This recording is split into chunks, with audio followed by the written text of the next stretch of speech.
As fish keepers, life is good when everything in our aquariums is running smoothly and our fish are healthy. But when the opposite is true, this hobby can be downright miserable. But there's good news. There's some things you should be able to easily notice so that you can react before everything falls apart. Here are the top things to look for that are signs that your aquarium's in trouble.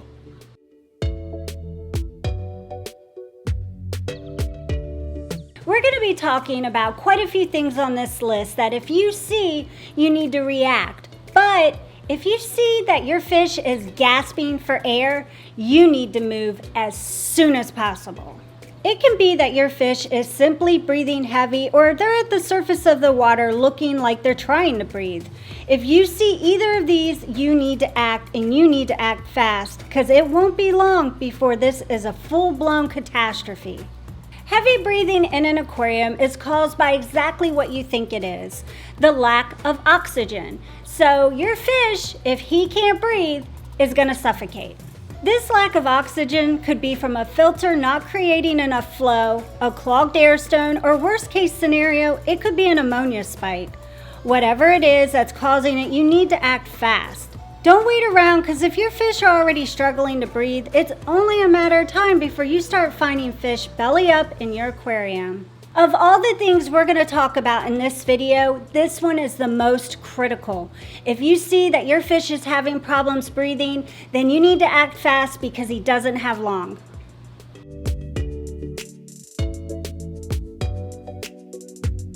Okay, the first thing I want to say here is algae is not going to kill your fish. I hope you didn't see that in the transition card and you start freaking out, running over to your aquariums to clean it all off. If you took it that way, I'm sorry. No, algae isn't going to kill your fish, but what I want you to think about is what causes algae to grow in your tank. Algae thrives on a couple things. One being super bright lights, which certainly won't kill your fish, but the other is excess nutrients in your tank. Excess nutrients meaning the same things that would allow your plants to flourish, like fish waste and nitrates. High nitrates is usually a sign of a lack of maintenance. So if your tank is next to a window like this one and it fills up with algae, it's not really going to hurt anything. It's just going to mean you have to clean it more. But if the light isn't the issue and your tank is filling up with algae, you're going to want to start to investigate what's feeding that algae and helping it to grow so much. It could be you're feeding your fish too much, you have too many fish in the tank, or you've just hit a lazy spell and haven't kept up with your routine maintenance. I mean, seriously, we've all been there, but no matter what the cause is, you need to get off your butt and fix the problem. Algae isn't going to kill your fish, but whatever it is that's causing the algae certainly could. So stop being lazy and fix the problem. It's as simple as that.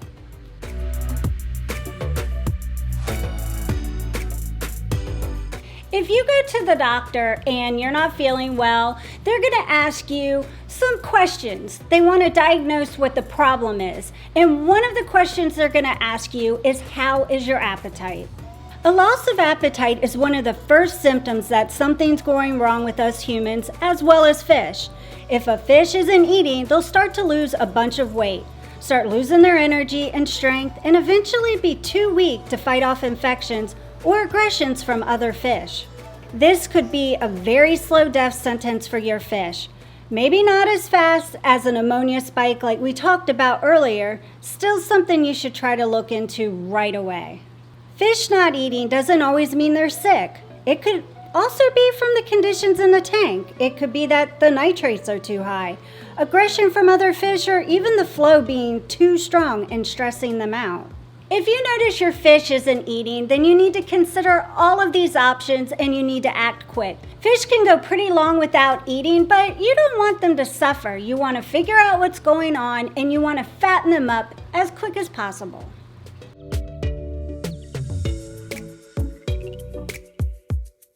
We've all had that scenario where you look in your tank and everything is fine 1 minute, but the next minute, one of your fish dies. And you're like, what? If this happens to you, it's not usually time to hit the panic button, but if you have one die today, and then 2 die tomorrow, and then another one dies the day after that, you got to look into this. You've got a problem. It's a sad part of the hobby, but fish die. It's something we all have to get used to, but when they start dying off one after the other, there's obviously something causing it. It could be issues we've already talked about, like ammonia spikes, equipment failure, or a lack of maintenance, but this could also easily be caused by aggression from other fish. You might have a fish that's gone rogue and decided it's time to start thinning out the herd. Bottom line, if you have a fish die out of nowhere, just completely out of the blue, it's most likely just some kind of a fluke thing. It happens. But if they start dying off one by one, you seriously have to look into it. There's a problem happening somewhere.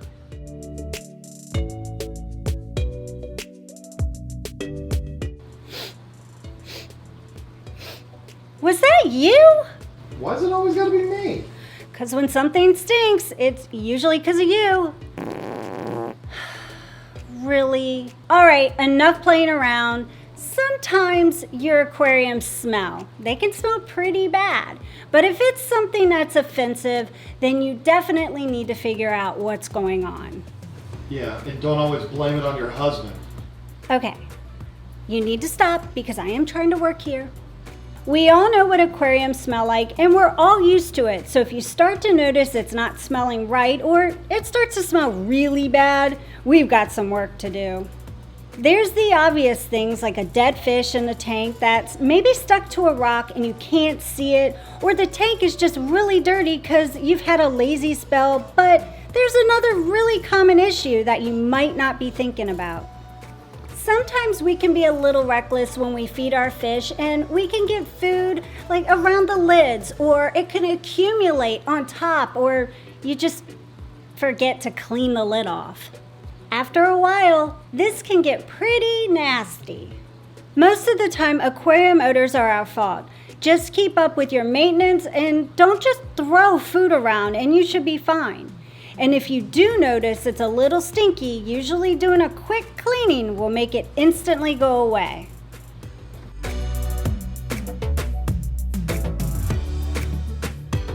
Now I realize there's some fish like plecos and loaches that are nocturnal, that only come out at night and you don't really get to see them moving around all that much. But we keep fish because we like to see them swimming around. I mean, that's kind of the point. I have a vampire pleco in this tank that I haven't seen since I bought him. I paid $80 for that fish. If you have fish that are usually out exploring the tank and you find them all hiding all of a sudden, there's a few things it could be. First, it could be that they're breeding. If that's the case and you're prepared to take care of the babies, then yay, but I guess that could be a bad thing if you really don't want a bunch of babies. The second reason could be that they're hiding to get away from fish aggression. If you have an aggression problem in your tank, I'm going to suggest you watch the video that Lisa and I did all about this. I'll put a link right up there for you. And the last reason they could be hiding is to get away from strong current in the water. Some fish like betas don't like a lot of water movement in their tank, and if it's too much, they'll find a spot to get away from it. Most of us want to see our fish swimming around, so if you have fish that are constantly hiding, check the flow. It might be too strong. Kick that bully out of the tank if the tank is too aggressive, or you may unfortunately have bought one of those fish that just hide all the time. If that's the case, I'm very sorry. And really the only resolution to that is just not buying that type of fish to begin with.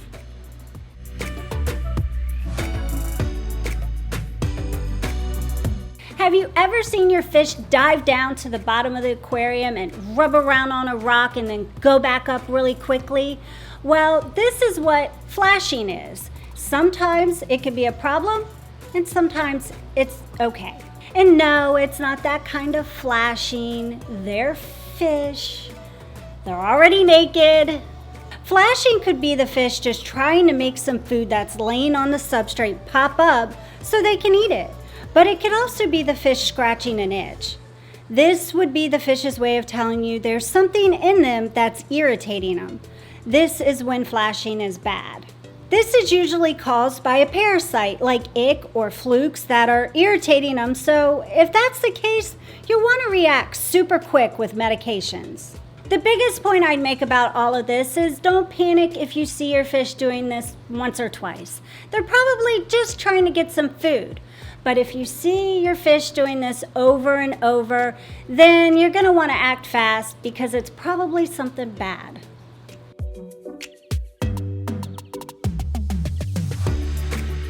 Cloudy water is one of the most common issues in the aquarium hobby, and I can tell you this, it is a fact. If your water is cloudy, it's because there's a problem in your tank. Cloudy water could be caused by something as simple as an algae bloom, a lack of maintenance and the tank is just dirty, or it could be something serious like an ammonia spike or a filter failure.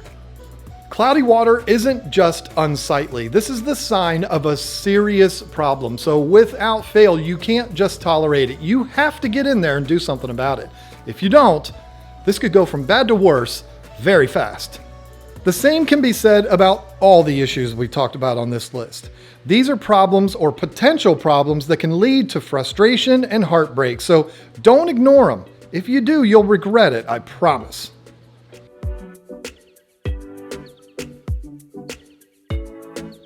So there you go. There's our thoughts on the top signs that your aquarium is in trouble. If you have other ideas of things that people should look for, I'd definitely like to see those in the comments section down below. That definitely helps the community out, so we could all use a little bit of help these days. This was a whole lot of fun to do. Thanks so much for watching. Bye.